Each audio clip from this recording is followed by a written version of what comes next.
Salut les investisseurs! Donc aujourd'hui, une foire aux questions sur 4 thématiques. La première, les titres de propriété. Ensuite, on verra les terrains. Troisièmement, les plans. Et quatrièmement, la construction. Donc je fais cette vidéo pour répondre à vos questions. Je reçois beaucoup de questions sur les réseaux sociaux. Il y a des questions qui probablement passent à la trappe. Je vous demande vraiment d'écrire sur notre mail contact@demesconseilsimmobiliers.com ou de nous appeler sur le secrétariat. Toutes les informations, toutes les coordonnées sont dans la description. Alors, pour les titres de propriété, il en existe 3. L'acte administratif, le bail et le titre foncier. Avant de parler de ces 3 titres de propriété, je vais revenir sur la mutation. La mutation, c'est le nom de l'ancien propriétaire qui est changé au niveau de la mairie pour le nom du nouveau propriétaire. Donc, la mairie enregistre dans le livre foncier le nom du nouveau propriétaire qui figurera sur l'acte administratif.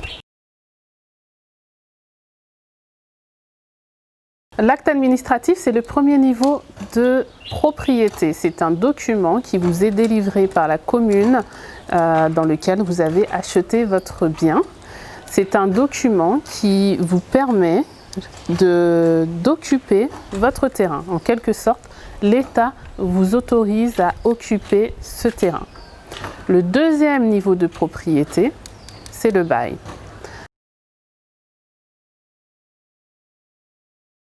Le bail, c'est un niveau de propriété plus fort que l'acte administratif, puisque, en quelque sorte, l'État vous loue le terrain.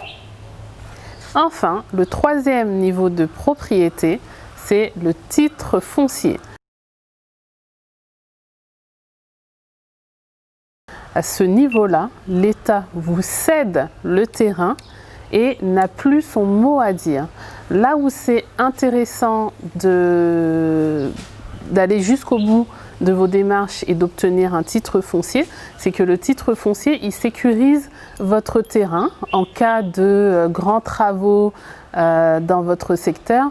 L'État ne pourra pas vous déloger. Il y a des barèmes d'indemnisation quand il y a des grands travaux à construire. Et donc, plus votre titre de propriété est fort, plus votre capacité à négocier sera forte et plus votre indemnisation, au cas où l'État aurait besoin de récupérer votre terrain, sera élevé. D'autre part, le titre foncier donne beaucoup de valeur à votre terrain. Donc, vous démarrez avec un acte administratif, mais le but, c'est d'aller jusqu'au titre foncier. Vous devez y aller par ordre. D'abord, vous avez votre acte administratif qui est délivré par la mairie. Ensuite, vous déposez votre demande de bail et ensuite, vous déposez votre demande de titre foncier. Ce sont des démarches administratives qui peuvent durer plusieurs mois, voire plusieurs années. Deuxième thème, les terrains.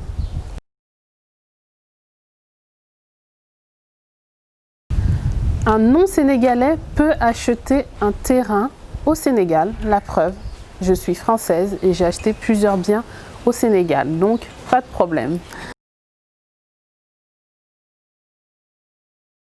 C'est un terrain qui possède un accès sur 2 rues perpendiculaires. On dit qu'il a un angle. Avoir un angle, ça donne plus de valeur à son terrain et ça donne plus d'options en termes d'architecture puisque vous avez 2 accès pour accéder à votre terrain. Un terrain viabilisé, c'est un terrain sur lequel vous avez l'accès à l'eau et à l'électricité. Une PEN, c'est une réalisation physique sur votre terrain qui montre que vous avez investi votre terrain. On vous demande, la loi vous demande de poser une PEN sur votre terrain. Parfois c'est 1 an la limite, parfois c'est 2 ans. En tout cas, vous devez poser quelque chose sur votre terrain. Donc ça peut être les onglettes avec le panneau qui signale votre nom. Ça peut être une clôture, ça peut être un puits et ça peut être également un petit bâtiment, un petit ou un gros bâtiment sur le terrain. Troisième thématique, les plans. On vous envoie différents plans lorsque vous achetez avec nous. Donc tout d'abord, le premier plan avec lequel vous faites connaissance, c'est le plan de lotissement. Sur le plan de lotissement, toutes les parcelles du lotissement sont représentées avec sur chaque parcelle un numéro de parcelle et la surface, 300 m², 400 m², etc. On vous envoie également un plan de secteur.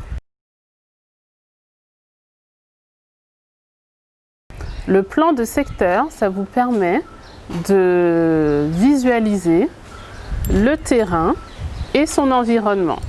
Donc, par exemple, il y a différentes infrastructures autour de votre terrain. Il y a des routes, il y a des écoles, voilà, tout type d'infrastructures qui sont à proximité de votre terrain sont représentées sur ce plan de secteur. Et on voit évidemment aussi le lotissement dans son environnement. Le plan cadastral, c'est un plan qui montre la situation géographique de votre terrain. Donc avec des coordonnées très précises, avec sa surface et les parcelles qui bordent votre terrain. Sur ce plan cadastral, vous retrouvez le NICAD. Le NICAD, c'est le numéro d'identification numérique spécifique à votre terrain, unique, qui permet d'identifier votre terrain dans les administrations, par exemple, et qui permet du coup de le sécuriser. Ce numéro, ce NICAD, il renvoie un certain nombre d'informations qui concernent votre terrain, donc la localisation, la surface, les coordonnées, le nom des propriétaires. Enfin, concernant la construction, beaucoup de questions également.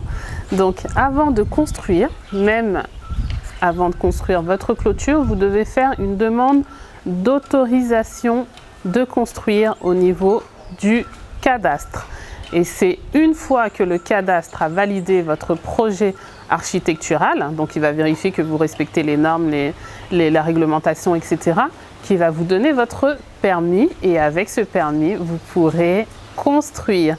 Donc, vous voyez qu'il y a plusieurs étapes administratives à respecter.